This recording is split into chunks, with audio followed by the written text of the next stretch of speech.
Bonjour à toutes et à tous, donc aujourd'hui un tutoriel un petit peu double j'ai envie de dire parce que bon tout d'abord c'est un tutoriel classique comme d'habitude puisqu'il s'agit de vous montrer la réalisation d'une carte.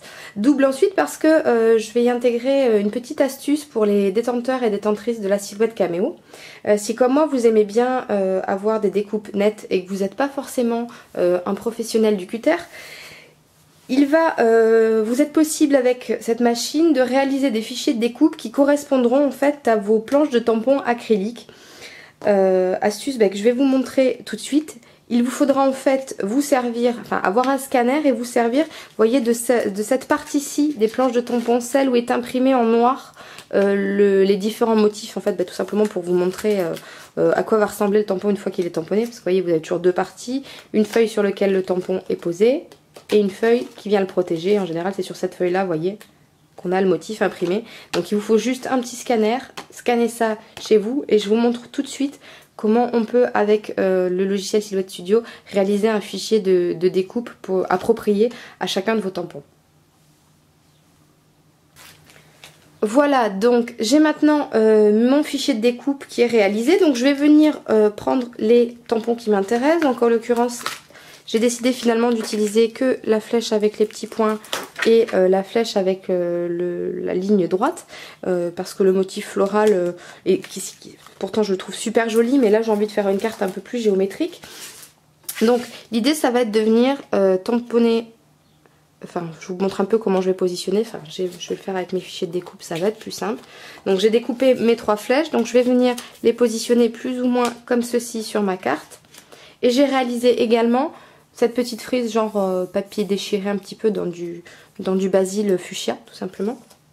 Donc je vais venir maintenant positionner mon tampon sur mon bloc acrylique. Alors ce que je vais faire c'est que celui avec les petits points ça sera sur celui-ci et ces deux là auront une ligne blanche.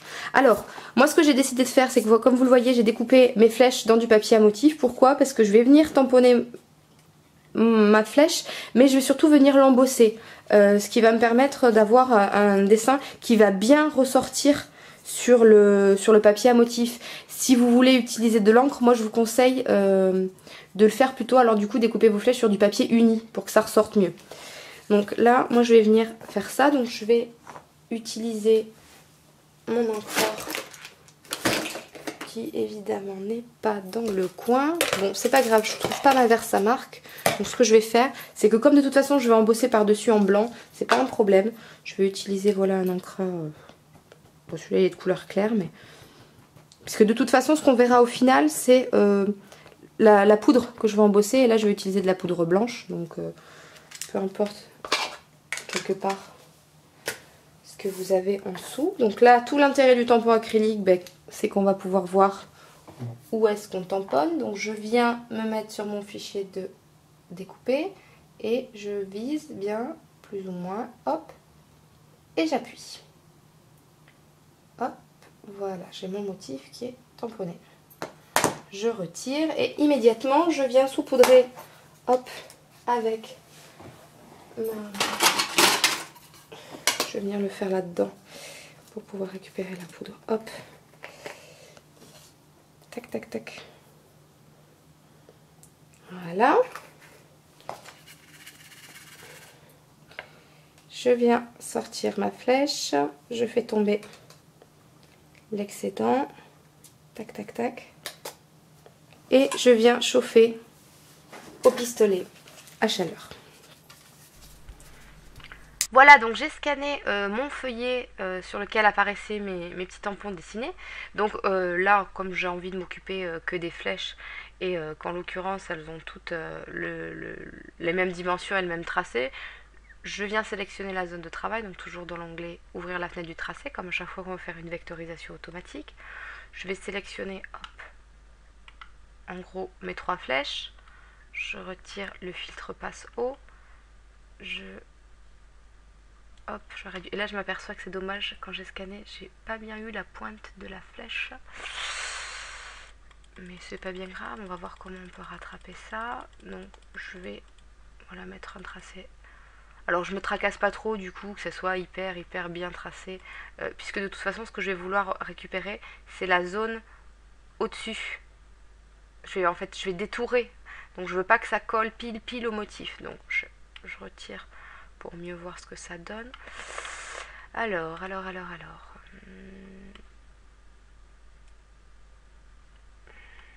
Ouais. Est-ce que j'aurais bien voulu me servir de celle-ci? On va découper. Alors ça n'est tracé composite pour avoir accès à chaque dessin indépendamment. Donc je retire ce qui ne m'intéresse pas déjà. Voilà, le family, hop. J'en ai pas besoin. Ça, j'en ai pas besoin non plus. Alors, je vais essayer d'attraper juste le tracé extérieur de la flèche. Voilà. J'ai ce tracé extérieur-ci, je pense que c'est celui-là qui va me servir le mieux. Alors je vois qu'il y a un petit souci par contre au niveau du tracé, vous voyez, ça m'a fait une espèce de bidouille très moche. Donc c'est pas grave. Ce que je viens faire, c'est que je double-clique dessus, vous voyez, ma forme, pour qu'apparaissent ces petits carrés-là. C'est ce qu'on appelle les points de découpe, c'est eux qui font le design général de la forme, enfin qui délimitent la ligne de découpe. Donc vous pouvez l'obtenir si vous n'arrivez pas en double-cliquant, en venant cliquer ici sur éditer point. Donc je m'aperçois qu'en fait le point dessus, il faudrait bien qu'il arrive ici. Donc en fait ça veut dire que j'ai tous ces points là qui sont en trop. Donc c'est pas bien compliqué, je viens juste dessus, je fais un clic droit et je fais supprimer point. Et vous voyez à chaque fois, ça fait comme si le point n'existait pas et hop, je redessine ma pointe de flèche. Donc hop, supprimer point, hop.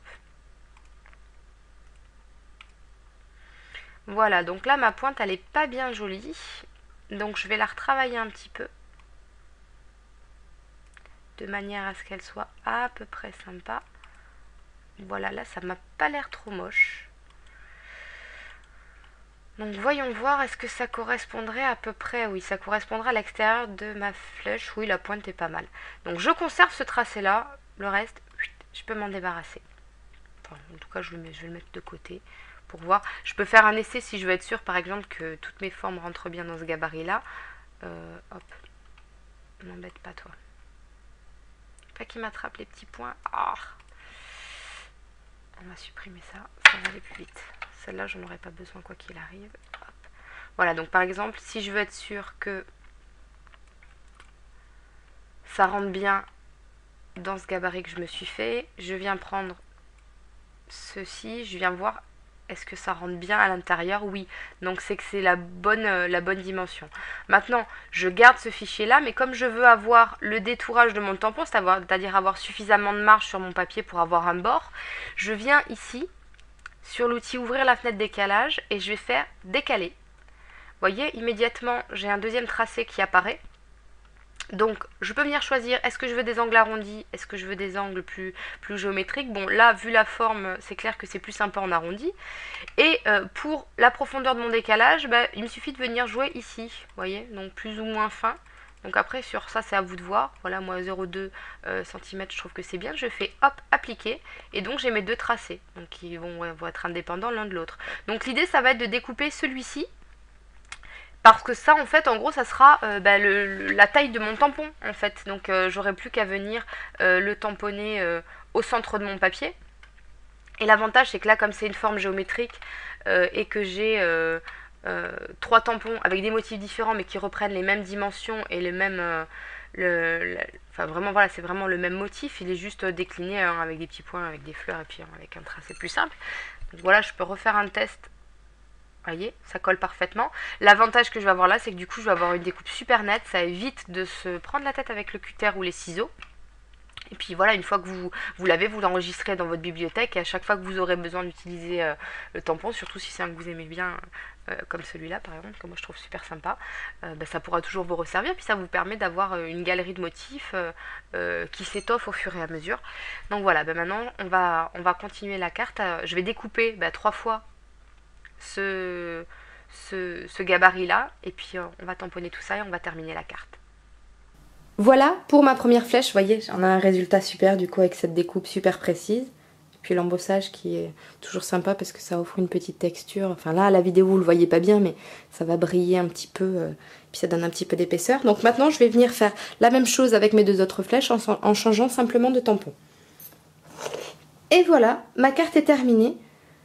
J'espère qu'elle vous plaît et que la petite astuce vous aura plu également, sachant que là je l'ai fait avec une forme assez simple, mais vous pouvez le reproduire avec quasiment tous les tampons acryliques que vous possédez. Bon, bien sûr, évidemment, à la condition qu'il ne soit pas hyper travaillé, bien que je dis ça, je pense que c'est réalisable avec à peu près tout, puisque de toute façon à chaque fois il suffit de réaliser un fichier de découpe qui corresponde au pourtour de la forme. Alors si à l'intérieur elle est hyper travaillée, c'est pas si important que ça, mais bon, moi je trouve que c'est vraiment plus simple évidemment avec des formes géométriques, ou en tout cas plus la forme va être pleine, c'est-à-dire, je m'explique, plus vous allez avoir voilà un tracé net, franc, comme là un tracé rond, bien noir, bien, plus ça va être facile, plus facile de réaliser le fichier qui va correspondre. Donc bon, pour les ronds c'est pas la peine de vous embêter à scanner puisqu'il suffit juste de les mesurer et de réaliser. Je suis désolée pour le bruit, vous devez avoir un bruit de découpe ou je sais pas ce qu'ils font dans mon bâtiment, ça fait une semaine qu'ils découpent. Je sais pas ce que c'est, mais ça va être très dur parce qu'il y arrive toujours pas apparemment. Enfin bref. Donc vous pourrez réaliser vos fichiers ronds, ça c'est pas bien compliqué, mais voilà, par exemple sur le petit hibou, l'avantage c'est qu'il soit bien noir, c'est qu'on va bien pouvoir avoir un pourtour net du contour.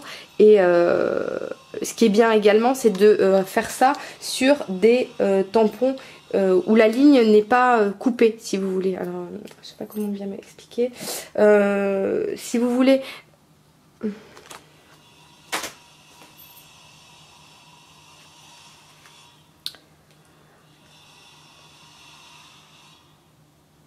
Voilà, donc ma carte est maintenant terminée.